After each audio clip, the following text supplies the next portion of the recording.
Okay, so the next tutorial, this will be a quick one because actually it's probably one of the easiest things you can do, and that's counting. Be it counting your doors, counting your windows, counting your sanitary ware. As well as that, I want to look at the structural steel, so we'll probably do two things in this tutorial. We have one beam, and you can see it there. It's a UC, what's called universal column. In fact, it's used as a beam, but they're called UC or UBs. 203 by 203 by 60. Now this is something you'll probably do with FIGRA this year, how these beams work and how they're to be measured. We'll measure it as a linear length and we'll apply a weight. Now with UC, universal columns, the 203 and the 203 means that that's the height and the width of it on section. So you know yourself, a UB beam has a web and has a channel and has another web at the very end. So it looks like an eye in section. So the width across is 203 and the depth of it is 203. That's important, I suppose, from a kind of a painting perspective. We were painting the steel, but the most important thing is this last number, and that is that 60. What does the 60 mean? It means that 60 kg per meter length of this steel. Now there's probably, what am I looking at there? There's probably about 5 meters or 6 meters of that steel beam across. So it would be 5 meters times the 60 kg, and then we convert it to tons because that's the way steel is measured. So looks like there's only one item of steel in the whole drawing. It's not a building that has columns and that has columns and a lot of beams. It just is this one beam across. Because if we were to look at this in the section, where's my section? It's at the top. Just give it a second. Scroll across. This beam is located right here.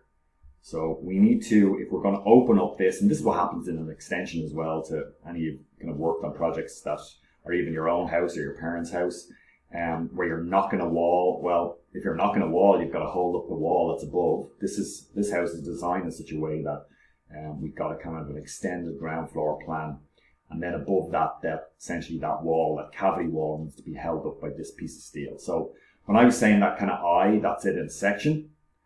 So it's 203 across by 203 high. That doesn't mean a whole lot. There's it in section there. The most important thing, as I said, is that 60. So let's deal with that when the time comes. Let's go back to the ground floor plan.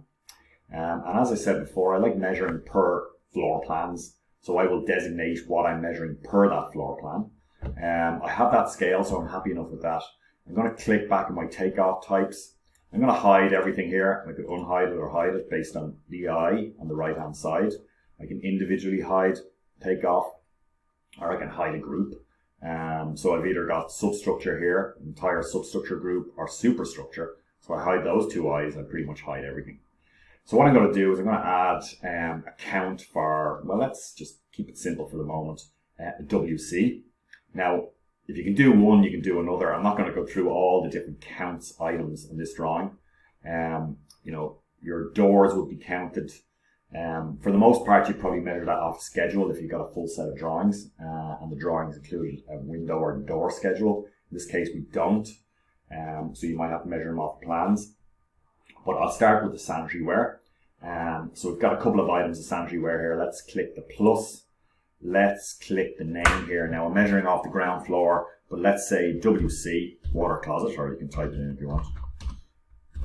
Or call it toilet, whatever you want. And I'm just going to put in GF to note that it's my ground floor. Now, we've measured as an area, we measured as a linear length, but this is a BIM measurement, which we're not going to do right this semester. We'll do it next semester. This is obviously a count. This is very intuitive, self-intuitive, so you click that. What do you want to you want to size it as a circle? Let's say the appearance is a circle. Yes, that's fine. We could even change the kind of diameter of the circle. So 450 is fine. Do we want it a kind of a border or fill? Let's go with fill. What color? Let's go red. We could even put a little description of what that toilet is. It could be a certain size, width, height, ISO standards, whatever. Classification. It's not substructure. It's not superstructure. It's fittings and furniture, number 7 here, and if I scroll down, 7.4, it's actually 74. Remember I said I've kind of had to put a dot in there because that's the way the coding works. 7.4 count, and I could put a secondary output in there. I'm not going to do that, and I think I'm happy enough. So it's as simple as that. Water closet GF, and start takeoff, and and I've got my little plus here. Scroll in, click. So I only have one and it's designated. Where have I got it down? One there. Okay, so I can do the same for my next item, and this time I'm going to put in wash hand basin.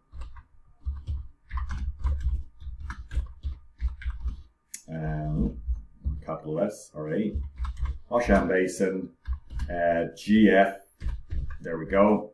GF and count again. Different color. Change the color if you want.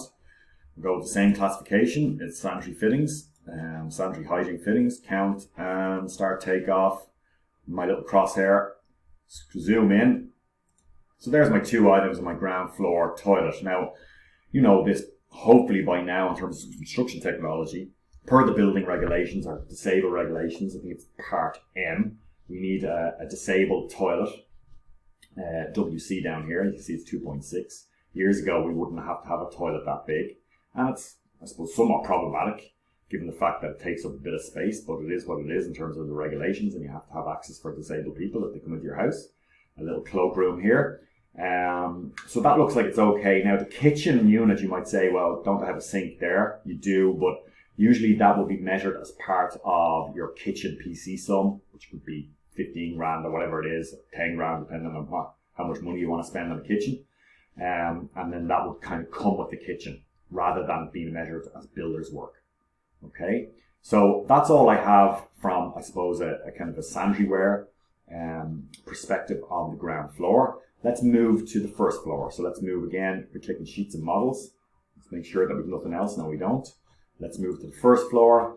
Let's check what we have here. Give it a second, depending on how quick your internet is. It may be slow. A lot going on here in terms of takeoff. So I'm going to click back on my takeoff types, and I'm going to hide what's there. Okay, so I can see exactly this drawing. So we've got a toilet here. We've got a toilet here. So we've got a toilet in the main bathroom, and we've got a toilet in the ensuite. We'll get to the doors in a second. Don't worry about that. And we've also got a shower, and we've got a bath. In fact, if you wanted to be quick about this, you might set up the takeoff first, then do the takeoff. So I'm going to show you what you might do here. You could put in, let's say, what are we going first? Bath, FF. There we go. Quickly, you'll get very quick at this. Sanitary fittings, count, and let's just save it. So we're not going to start to take off. We just want to put it in there as a save. Next item. Again, the color will change. So the next item, wash hand basin. And then FF. That looks like it's black. I'm going to put in 7, click 7. Make sure I go right down and actually click on the drop down, because if I click on 7, it'll put it in as just under the 7 category, but I want it under the 7.4, and also save. So, oh, well, this field is required. Oh, I forgot to click the count. Okay, so save instead of start takeoff, because as I said, I'm going to put them in first.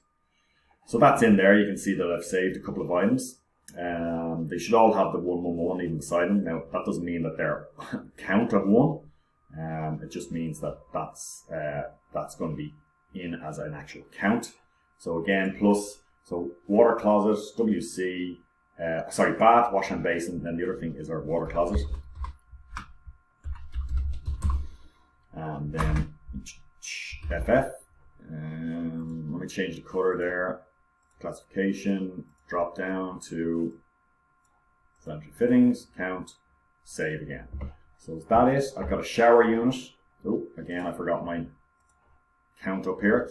So what have I got there? I've got a water closet on the first floor. I've got a bath on the first floor. I've got a wash hand basin. In fact, I might edit that I might edit this one here in the ground floor as well to get rid of that capital. Save. And I might then, just to keep it consistent, I might actually edit the little pencil there and just say washed. And now this doesn't matter. Give it the long form. Just to keep it consistent with what's, I suppose, what's above there. So now you have bath, first floor, wash hand basin, first floor, ground floor. Now I've already measured ground floor. Water closet, first floor, ground floor. And there's the one more item there's this shower, this corner shower unit. So let's click that. Let's say shower. And that's FF. And again, what might I do here? Give it a color, give it a count, give it my classification. Sanitary hygiene fittings, count, and save. Okay, so very simply, I had set my takeoff up first. Now you won't see, I've already measured the ground floor items. You can't see it because I'm not on the ground floor. I don't really like the way they do that. I'd like to be able to see my takeoff or be see the number in there. And even if I'm off the actual drawing, but that's the way they do it. And I've got my items from my first floor. So from ground floor, I got a water closet or WC, and I've got a wash hand basin, WHB for short, on the 2 ground floor items. And then let's start with bath first. Just tick. Okay, so that's a bath count. Shower, next item, click. So different color. Wash hand basin is there, and there's a second one. Click, click. So you'll see 2 there, 1, 1, 2. And then my last item is water closet. Click, click.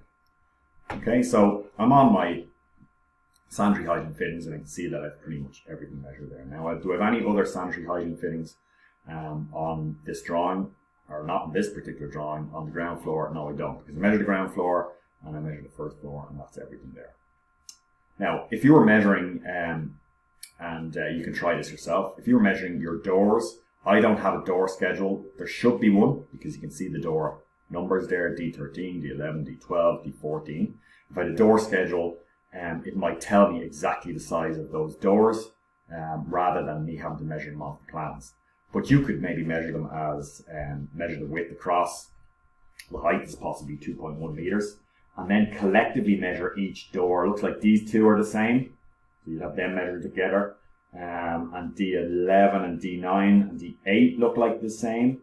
In fact, D13 might be with these 3. So it could be 3 of these kind and then 3 of these kind, based on their size. So doors are measured as composite items. You give the specification of the door, you give the size of the door, and they're counted.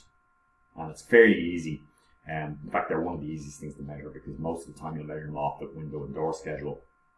And you won't even have to look at the plans, because it's automatically done from Autodesk, from the actual drawings, and the counts will be on those schedules. And the same actually for sanitary fittings. You can have sanitary fitting schedules. There's no necessarily need to measure them. They'll be already done for you. So that's fairly straightforward in terms of, I suppose, in terms of doing some counts. What I'm going to move on to next now is the structural steel. So we'll just move on to that now. Okay, so moving on to the beam. The beam isn't shown here. Just to reiterate what I discussed at the start, clicking my sheets and models, having a look at my section. The section in this particular case is well detailed. We've got this this beam here, this I-beam or universal beam. Sometimes you'll see it as a UC or a UB. Most of the time it's actually UB. So 203, you could actually get your little measurement here just to see, is it 203? It might not necessarily be. Yeah, thereabouts in terms of its kind of width across, and then a little measurement across just to see if it's 203 this way. And click, and then yeah, thereabouts. Okay, maybe not quite exactly on the drawing in terms of what's here. So that's fine. As I said, with the steel and measuring it per weight. Now you won't always, just a heads up on steel, and hopefully Baker will go through this with you. It won't always be as simple as this, as in you won't always have that last number there as your weight per meter.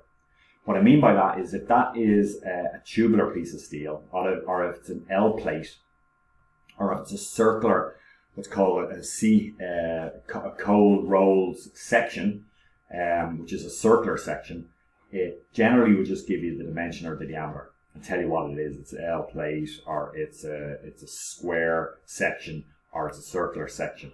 And you'd have to look up what's called steel tables based on the dimensions of that section of steel and its thickness. You'd have to look up these steel tables, and you'd have to get your weight per meter, and then you'd assign that weight per meter to your length measurement. Now it's not very difficult. Once you're shown how to do it, it's fairly straightforward. In fact, steel is one of the easiest things you can measure once you know how. But certainly a beam is a very easy thing to measure because it's already there for you at 60 kg. I don't have to look up any steel tables. So it depends on the thickness. It's not giving us the thickness. If this was a very thick beam, that 60 might be up to 120 kg. I would have thought that would have been in around 100 kg per meter given its span, but it's not. It's specking out at 60. So who am I to disagree with the structural engineer?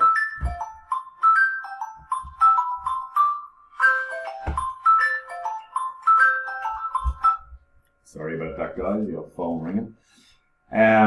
So who am I to disagree with the engineer? So that's what we're going to go with. So I can't measure off the section. I don't measure off the section. As I said before to you, and hope you're getting this by now, we're measuring off the plans.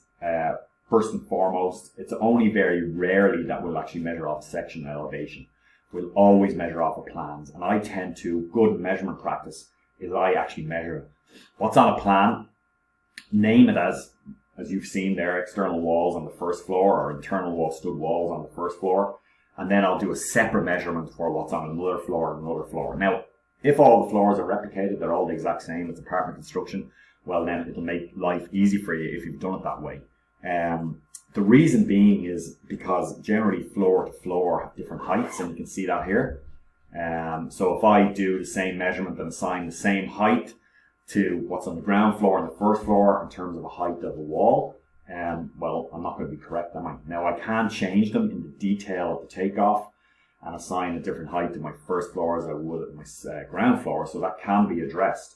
But it's a lot easier to actually do them kind of floor by floor. And that's good measurement practice no matter what you do, whether you're doing it on screen or off screen. I know there were some comments recently from students going, and even external examiners going, we should be concentrating on on-screen measurement and not worrying about really hand takeoff or dimension takeoff, dimension paper stuff that you're doing with Figure. Well, I would have agreed a number of years ago. It was why are we really worrying about that or concentrating on that? When in fact this system and these on-screen takeoffs is the future. Well, unfortunately, as you know, you really won't understand what you're doing unless you have a real grasp of looking at drawings and doing measurement the old way. Because once you understand that, over a couple of years, getting to grips what's on screen is quite easy. You still have to follow the same process. Think of this as like a calculator or an Excel spreadsheet. All it is a tool. You still have to do, what you've always done in terms of takeoff. What I would have learned 25 years ago when I was in college, because this stuff obviously wasn't around.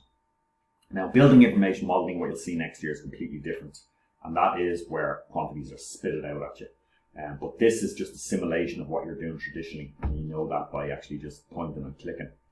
So let's move on. I'm doing a bit of a spiel there. Let's move on to our drawing. So let's select our ground floor plan because that's where my steel is shown.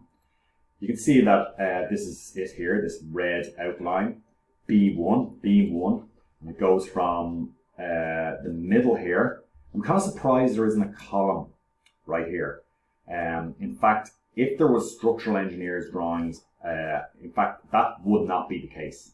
There's no way that internal wall would hold that fairly heavy beam across there without there being some sort of pier, be it, a kind of additional block here, or will be a column. Now, what probably would be the case, and we won't measure it because it's not there, but certainly be a question I'd be asking to the architect. Hold on a minute. Surely there should be a column there that's holding up this beam. That internal leaf is not going to hold that beam up, especially the fact that it's not spanning all the way across that wall. But anyway, we'll take it on face value. Let's say an engineer did look at this. I don't have engineer's drawings, and that's probably why there's no column shown there. But let's take it on face value that the beam is from there to there. So let's go back to my takeoff. You see that I've got all my takeoff hidden there. In fact, I might hide my sanitary fittings as well, what I've just measured. There's my beam. Let's set up a takeoff. I click on the little plus. Let's call it, let's call it what it is. UC 203 multiplied by 203. Now it's multiplied by 60, but 60 is not any sort of dimension. It's actually the weight per meter. I'm going to measure it as a linear length because that's essentially what I'm measuring. I'm not going to measure it as a count or an area. That's not what it is. So click it as a linear length. I don't like that grey. Let's get rid of that. Let's pick a purple. Let's set the classification. Well, what is it? And this is where classification, work breakdown, structure comes important. Is it in the substructure? Well, certainly not below ground floor, so it won't be in there. It's not completions, which are essentially doors and windows, not finishes, it's not services, it's not fittings. It'll be in the structure or superstructure, so click on my little 2. Scroll down here, it's not external walls, it's not internal walls. You might say, well, it's in the floors. Well, actually, in fact, if it's a beam, if it's structural in nature, if it's a column, it's a beam, it's in frames here. Okay, so I'm going to click 2.8. In fact, as I said, it's 28. It's not a count. I'm going to measure it as a cubic, I'm going to measure it, I could measure it as a length and assign then my weight in my workbook, but I'm going to measure it for what it is, and it's tonnage of steel. Okay, so what's a ton of steel? Well, a ton of steel is 1,000 kg. Okay, so whether you know that or whether you don't know it, steel is measured in tons per your ARM4, always measured in tons. You might see it in kg, in fact. So I need to convert it here from, first of all, a length, then I need to convert it to kg, and then it needs to be converted to tons. So there's a little bit going on there. So you'll notice once you select tons here in the drop down, it'll give me what's called a secondary output here. Now, just to let you know, if it's count, there will be no secondary output. Okay, so if I drop down to tons, there is a secondary output. So if I measure it as a length, it wants something to multiply it by to give it the kg per meter. And then the actual calculation, the software will change it to tons.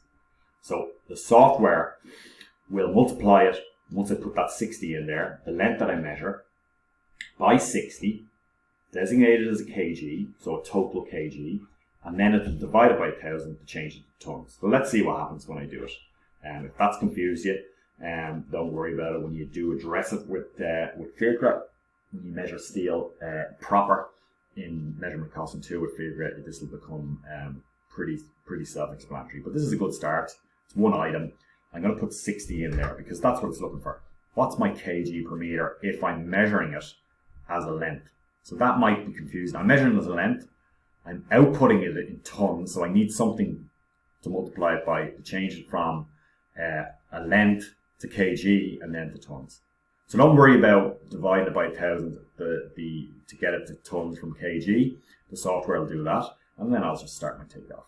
So I'm making that a little bit more long-winded than it actually is. It's a very quick measurement. So I start at 1 point, maybe measure through the center line. As I said, there should be a column in there, but there's not. And just like I would have measured any length from start to finish, it's click on one end, click on the other, and then I've got this continuous line that I could start clicking around, but I'm going to click enter, and that's it.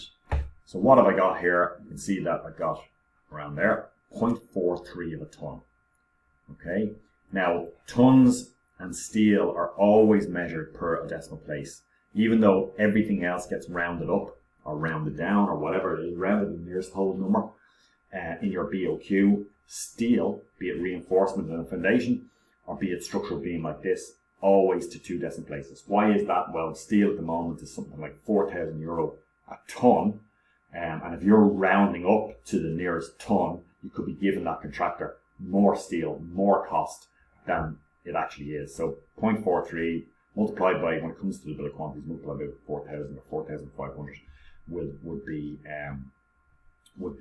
I suppose, what the cost of that steel is. Now, if you wanted to be smart about it, you could basically talk to the architect or the engineer, and they say, yes, sorry, that steel work, that column should be in there. And you could, obviously, if there's a column in there, there needs to be a pad foundation for the column. But let's say we need to add in, 2 columns in there. And what I do is I go check my sheets models, even though it's not in there, I might section elevation. I might go, well, the column would span from ground floor level, what's below ground floor level would go in the substructure, but I do a little measurement. I go, okay, well, the column would go from here, click it again, here to here. So what's that height? In fact, I think it's 2.7. It should be what's there. Oops, sorry, it's not. Ceiling height 2442 is what that should be. Is it? If I put them down, 2442. Yeah, it's thereabouts. So I wanted to be very smart and actually measure something, and this is a good kind of indication for you guys. Not everything is shown in the drawings. So 2442, make a mental note of that. Hope you all remember it. And if I wanted to very quickly do some measurement on that, I might go plus In fact, I need to go back to my ground floor plan. I would go plus up here. Maybe, in fact, let's call it 203. Let's give it actually the same size, 203. Oh. Usually they're in around the same size as what the beam is, 203 by 203, again by 60. I'm going to measure this. Let's see if this works. Let's even call it what it is. It's a column. Okay. Now, I can't really measure it as a length. I'm going to measure it as a count because I have nothing to really measure other than one column there and one column there. I could measure it as a length, and I could measure it off my section, but as I said before, I want to measure most of the stuff off my plan. So let's see if I can do this. This might go pear-shaped for me. Count. Circle's fine. Primary classification, again, what is it? It's superstructure, it's frame. I'm not even going to measure it as count. I'm actually going to show it as tons of steel. So let's see, does this work? Okay, so tons of steel. Default height, what did I say? 2.442. Was it something like that? Weight per meter, 60 again. Okay, so now I've got two outputs here. One, the first output needs to give me the height, because if I go count, multiply by the height, but I've taken off my section, and I said it was 2.442 meters, and then I've got to put the 60 in, because that's essentially what my column weight is. So let's try that. Start takeoff. Okay, and I'd imagine I have a column there, and I imagine I have a column there. Okay, so there we go. I've got 0.29 tons of steel. Now, because I put column in there, I should probably go back and edit that and make sure that I know it's a beam. Okay, or beams, doesn't really matter. Save.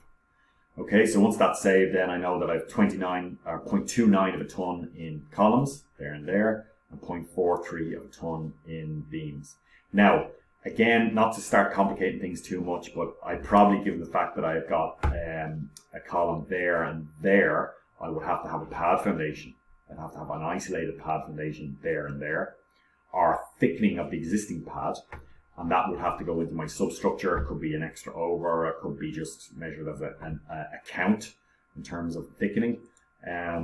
Or you'd have to look at exactly how it's measured in the ARN4, and you would measure it in the substructure. Now, there'd also be a little bit of that steel in the substructure as well, because as I said, what's below ground floor, let's look at the section elevation. So the steel doesn't stop on the ground floor here.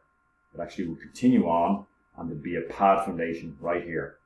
So we measure the pad, and we measure the steel, and in fact even an anchor bolt or connection between the steel and the pad foundation also in the substructure.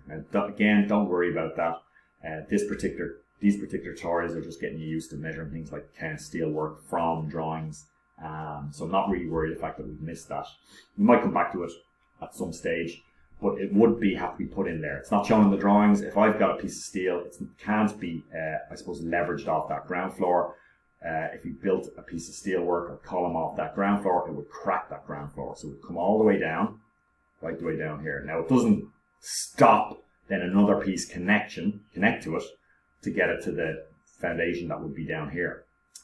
It's just logically, I suppose, from a QS perspective, what's above the ground floor is measured differently than what's below, even though they're all connected from, I suppose, construction point of view. It's just it's just how we divide our costs in terms of ground floor construction, upper floor construction. It doesn't mean that that's the way it's constructed, that I'm going to cut off a piece of steel and then put another section. It would mean that that column will just connect from top of the foundation all the way up, even though I'm splitting it here from a measurement point of view, if that makes sense.